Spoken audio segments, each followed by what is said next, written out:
আমি বলছি আমি 10টা বিয়ে করছি, কোন ছেলে বলবো, কার কাছ থেকে আমি কি কি নিয়ে আইছি ওনারা দেখাক। আসলে আপনি কয়টা করছেন? মানে আজকে আমরা বিষয়টা ক্লিয়ার করতে। আবার প্রথম স্বামীর নাম কি? প্রথম স্বামীর নাম আমি জানি না। দ্বিতীয় স্বামীর নাম কি? ওগুলা কিচ্ছু জানার দরকার নেই, সবাই তো একে একে আসবে। এখন যেন একজন বাইরেছে, এখন যদি 10 জন থাকে 10 জন তো ঠিকই বাইরেব না, তখন আপনারা আবার জানতে পারবেন। আচ্ছা, এটা কি রাগে বলছেন আপনি 10 জন স্বামী আপনার?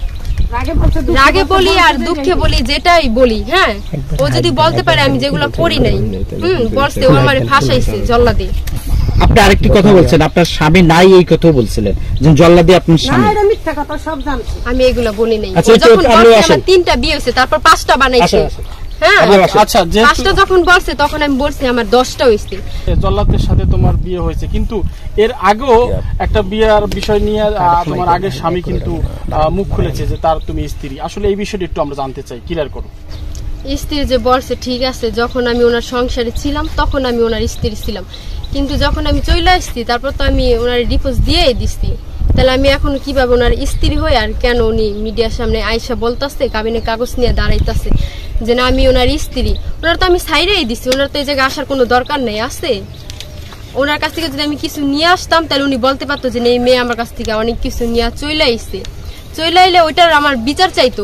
কিন্তু উনি তো সেটা করে নাই। উনি মানে ওনারা যখন জিজ্ঞেস করছেন আপনার স্ত্রী যে কি কি নিয়ে চলে গেছে, উনি তো বলছে কিছুই নিয়ে আসে নাই। হ্যাঁ, তাহলে উনি কেন আসবো? আর উনি যে আমার মারধর করতো, হ্যাঁ, ওনারা 2 ভাই ঘরের ভিতরে বন্ধু বান্ধব নিয়ে কি বলবো গাঁজা বাবা যা বলে সবকিছু খাইতো, এইগুলো আমি বাধা দিতাম, এই কারণে আমার মারধর করতো। তাই আমি চলে আসছি, আইসা আমি মামলা করছি, মামলা না মানে জিটি করছি। হ্যাঁ, তারপর আমি ওনাকে ডিভোর্স দিয়ে দিচ্ছি। তো ডিভোর্সের পরে উনি আমার বাসায় এসে আমার ধৈর্য টাইনা নিয়ে যায় উনি আর ওনার আম্মু। তারপরে আমি বলছি যে আপনারা তো আমি ডিভোর্স দিয়ে দিচ্ছি, আপনি আসেন কেন? হ্যাঁ, ওই তারপরে আমি পুলিশ দিয়ে কথা বলেছি যে দেখেন আমি তো ওনার ডিভোর্স দিয়ে দিচ্ছি, উনি এখন এসে আমার বিরক্ত করে। তো এই জন্য পুলিশে বলছে যে আপনার ওয়াইফ তো আপনাকে ডিভোর্স দিয়ে দিচ্ছে, তো আপনি কেন ওনাকে ফোন দেন আর আসেন? তো এই জন্য উনি বলতেছে যে আমি নাকি ওনাকে পুলিশ দেওয়া ভয় দেখাইছি, হুমকি দিচ্ছি। তো এটা তো আমি ওনার তো ডিভোর্স দিয়ে দিচ্ছি, উনি তো এখানে আসার কোনো প্রয়োজন নেই। আছে আর এতদিন যে বিয়া হয়েছে জল্লাদের সাথে, আগে কি শুনে নাই? মানে এতদিন যদি আমি ওনার স্ত্রী হয়ে থাকি তো এতদিন কেন উনি সামনে আসলো না?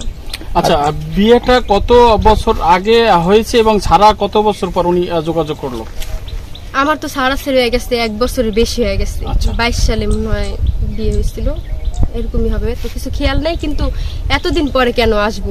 আর ওনার কাছ থেকে তো আমি কিছু নিয়ে আসি নাই, নিয়ে আসছি, তাহলে কেন উনি মিথ্যা কথা বলবো যে আমার বিচার চাই? আমি তো ওনার কাছ থেকে কিছু নিয়ে আসি নাই, উল্টা উনি আমার মারধর করতো।